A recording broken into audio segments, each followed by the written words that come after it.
시청자 여러분 안녕하십니까? 2월 10일 금요일 KBTV 브레이킹 뉴스입니다.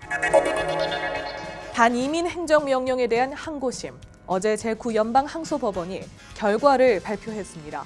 항소법원은 행정명령의 효력을 중단시킨 시애틀 연방지방법원의 원심 결정을 유지한다고 밝혔습니다. 보수 성향 판사까지도 동참한 만장일치였습니다. 재판부는 이슬람 7개국에서 입국한 국민들이 테러를 일으킨다는 근거가 없다며 판결의 이유를 밝혔습니다. 트럼프 대통령은 판결 직후 법정에서 보자, 안보가 위험에 처했다는 글을 트위터에 올렸습니다. 대통령은 항소 결과 패소할 경우 대법원에 상고할 뜻을 밝혀왔습니다. 이로써 행정명령은 대법원에서 최종 판결을 받게 될 전망입니다. 다만 고서치 판사가 아직 인준되지 않아 대법원은 4대4 진보 보수 동수의 상황에서 판결을 하게 됩니다. 만약 대법원이 4대4의 결정을 내리게 되면 법에 따라 하급 법원의 판단을 유지하게 돼 반이민 행정명령의 효력은 중지될 가능성이 높을 것으로 보입니다. 한편 이번 소송은 행정명령의 효력 중지에 초점이 맞춰져 있고 행정명령이 수정헌법 1조를 위반했는지 여부는 포함되어 있지 않습니다. 이 소송은 별도로 제기된 상태여서 이에 대한 법정 다툼도 차후 진행될 전망입니다. 뉴욕주 의회에서 대학 학비 지원 대상자를 불법 체류자까지 확대하자는 내용이 추진되고 있습니다. 이 방안이 뉴욕주 의회를 통과하게 되면 학비 지원 프로그램을 지원할 수 있는 연간 소득 상한선은 기존 8만 달러에서 12만 5천 달러로 오르게 되고 수혜 대상은 중산층과 불법 체류자까지로 확대됩니다. 이는 뉴욕주 상원에서 8명의 비중을 차지하고 있는 IDC, 독립민주 컨퍼런스에서 추진하는 내용입니다.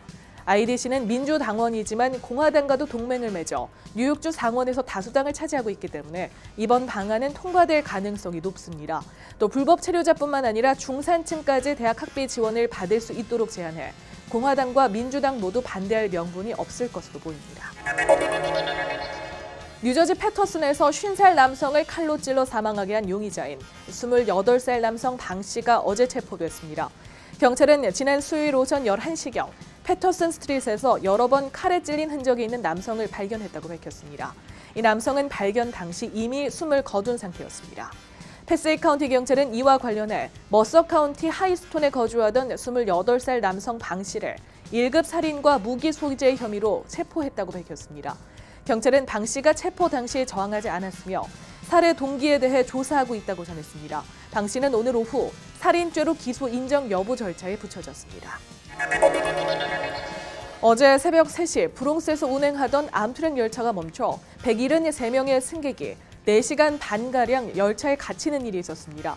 암트랙 노스이스트 리저널 66번 트레인이 갑자기 운행을 멈췄습니다. 전원이 끊어지면서 조명은 긴급 지원됐지만 히터는 아예 공급이 중단됐습니다. 사고는 열차 상단의 전선이 엉키면서 발생한 것으로 파악됩니다.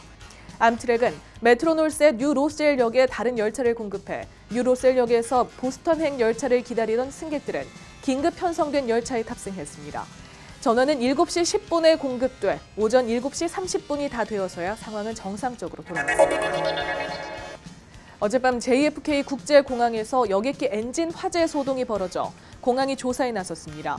뉴욕 뉴저지 항만청 대변인은 JFK 공항에서 이륙을 준비 중이던 아르헨티나 항공 여객기에 엔진 화재가 발생했다고 밝혔습니다.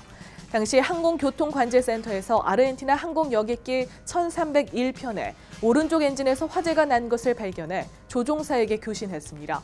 공항 측은 활주로에 긴급 차량을 보내 모든 승객들을 안전하게 대피시켰다고 전했습니다. 하지만 긴급 차량이 도착한 후 화재의 흔적이 발견되지 않았다며 비행기 엔진 결함에 대한 정밀 조사를 벌이고 있는 상황이라고 밝혔습니다.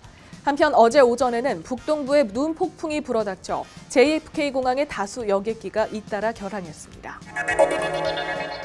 어제 뉴저지의 초중고교들이 일제히 휴교령을 발표한 가운데 오늘도 다수의 학교가 등교 시간을 늦췄습니다. 어제 오후 폭설은 그쳤지만 밤사이 낮은 기온 탓에 도로가 얼어붙어 아침 등굣길 안전사고가 발생하기 쉽다는 이유에서 내린 결정입니다. 오늘 아침 비로소 도로 청소에 나서면서 각 카운티 교육부에 따라 짧게는 1시간에서 길게는 2시간 30분가량 등교 시간이 늦춰졌습니다. 어제 이렇게 초중고교의 휴교 조치가 내려지면서 학교를 쉬게 된 아이들은 썰매를 타고 눈싸움을 하는 등 하얀 설원을 즐겼습니다.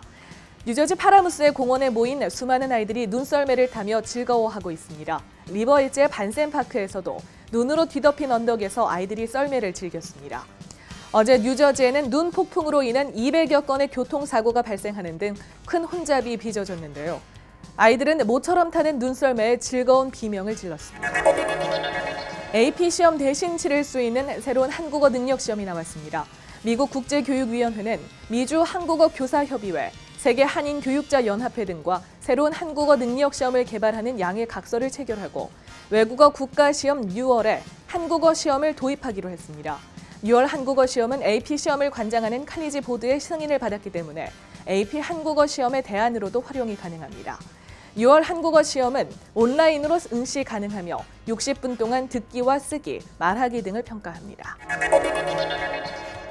롱아일랜드 서포 카운티 공무원 시험 응시료가 인상될 전망입니다. 서포 카운티 의회가 지난 화요일 이런 내용이 담긴 조례안을 가결시켰습니다.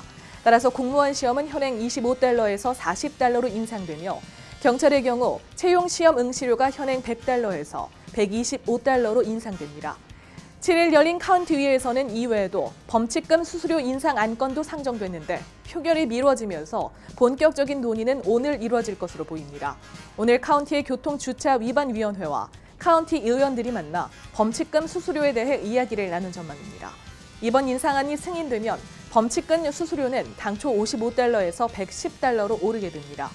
서포 카운티는 모기지 등록 수수료 역시 현행 $250에서 $550 이상으로 인상하는 방안도 추진하고 있습니다. 한국 책 구입에 써달라며 전 재산을 기부한 한인 부부가 있습니다. 문유진, 김숙기 부부는 최근 하와이 맥컬리 모일릴리 공립도서관에 한국 도서를 구매하는 데 사용해달라며 평생 모은 돈 $100만 쾌척했습니다. 기부금은 부부가 설립한 한국도서재단에 전달됐고 앞으로 공립도서관이 한국 책과 DVD 등을 구입할 때 전액 지출하게 됩니다. 부부는 그동안 소수민족이라 차별받았던 한을 풀고 싶었다며 한국 책이 도서관에 더 많이 비치돼 한국의 역사와 문화가 있는 나라라는 것이 더 널리 알려졌으면 좋겠다고 말했습니다. 또 2세들이 한국 책을 더 많이 봤으면 하는 바람이라고 덧붙였습니다. 미국 대륙 자동차 횡단기는 많이들 들어보셨겠지만 미국 대륙을 발로 뛰어 횡단한 이야기는 생소하실 겁니다. 한인 강명구 씨가 아시아인 최초로 미국 대륙을 마라톤으로 횡단했습니다. 강명구 씨는 지난 2015년 2월 1일부터 6월 5일까지 미국 대륙 3,200마일을 달렸는데 최근 이 이야기를 수필로 엮은 책이 발간됐습니다. 강명구 씨는 LA 산타모니카 비치부터 뉴욕 유엔까지 횡단하는 데 성공한 뒤 26년의 미국 이민 생활을 끝내고 한국으로 영구 귀국했습니다. 강명구 씨는 오는 9월에도 네덜란드 헤이그를 출발해 서울로 가는 유라시아 마라톤을 하겠다고 밝혀 화제를 모으고 있습니다. 이 일정은 북한을 통과하는 것이어서 더욱 눈길을 끌고 있습니다. 미국 대학원에서 유학하는 한국인이 다시 늘었습니다. 어제 대학원위원회는 미 대학원 합격 등록 보고서를 발표했는데 여기에는 한국 국적의 석박사 과정 입학생이 총 3,088명이라는 내용도 담겨 있습니다. 이는 전학년도 대비 약 10% 증가한 수치입니다. 2007년 이후 한국 국적의 대학원 입학생은 최대 12%까지 감소했다가 작년부터 다시 증가하는 추이를 보이고 있습니다.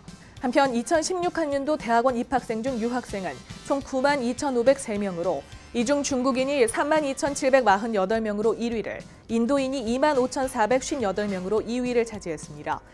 중국인과 인도인이 전체 유학생의 62%를 차지했으며 이 뒤를 한국인이 4%의 비중으로 이었습니다. 오바마 케어를 반대한 프라이스 보건장관의 인준안이 상원을 통과했습니다. 프라이스 장관은 상원 본회의 투표를 통해 찬성 52명, 반대 47명으로 가까스로 보건장관 자리에 이름을 올리게 됐습니다. 프라이스 장관은 오바마 케어를 강하게 비판한 인물로 앞으로 오바마 케어 폐지에 힘을 쏟을 것으로 보입니다. 그는 또 강경한 낙태 반대론자이자 동성 결혼 반대자이기도 합니다. 닛산 자동차가 트럼프 대통령의 으름장에도 멕시코의 공장 건설을 원래의 계획대로 추진해 나갑니다. 이는 트럼프 대통령이 미국 내 일자리 창출에 대한 공개 압박과 멕시코 상품에 대해 관세를 높게 매기겠다고 공개한 상황에서 나온 것이어서 주목을 받고 있습니다. 닛산은 독일 다임러와 함께 멕시코에 23만 대 규모의 공장을 짓고 있습니다. 2월 10일 금요일 KBTV 브레이킹 뉴스 마칩니다. KBTV 뉴스 9은 오늘 밤 9시에 방송됩니다. KBTV 브레이킹 뉴스는 페이스북과 유튜브, KBTV 홈페이지에서 다시 보실 수 있습니다. 시청해주신 여러분 고맙습니다.